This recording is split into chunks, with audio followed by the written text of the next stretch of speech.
सुट्टीच्या दिवशी सगळ्या भावंडांनी मिळून बहिणीच्या घरी भेटण्याचा प्लॅन केला. आम्ही मस्त सकाळी उठलो आणि ट्रेन पकडली. ट्रेनमध्ये अन्वीसाठी मी क्रीम बिस्किट खायला घेतलेलं, तर तिला ह्याच्यातली फक्त क्रीम खायची होती.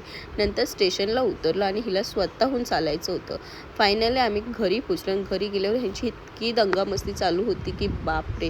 नंतर त्यांनी हा गेम खेळायला घेतला. हा गेम मला काही खेळता येत नव्हता, म्हणून मी व्हिडिओ काढायचं काम केलं. आणि एवढी ह्या लोकांची चिडाचिड चालली होती ना, सगळे एकमेकांवर चिडत होते. नंतर मस्त अशी गरमागरम पावभाजी बनवली होती. ती पावभाजी आम्ही खाल्ली. अन्वीला थोडंसं ताप आलेलं ना, म्हणून ती किरकिर करत होती, म्हणून तिला औषध दिलं आणि मस्त ती झोपी घेतली.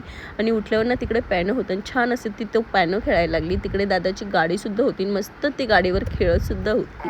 नंतर संध्याकाळी छान रेडी झालो आणि ना हा ड्रेस तिला तिच्या मावनी घेतला, इतका मस्त दिसत होता.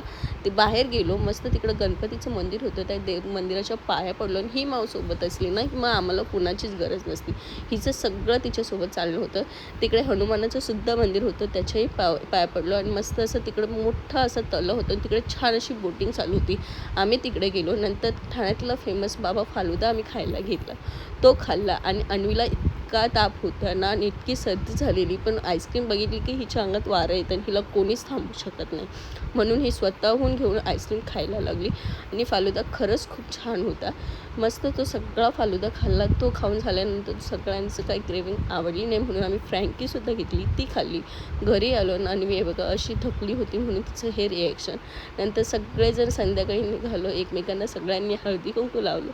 आणि परत आम्ही घरी येताना ट्रेन पकडली. ट्रेनमध्ये बघा अन्वी दुसऱ्यांच्या सीटवर जाऊन बसली आणि तिकडे एक दादा होतं, ते त्याला मारत होती. असं करत करत आम्ही आमचा प्रवास सुरू केला. चला, व्हिडिओ इथंच थांबवते. जर तुम्हाला आवडला असेल तर लाईक करा, शेअर करा आणि चॅनलला सबस्क्राईब करा. बाय.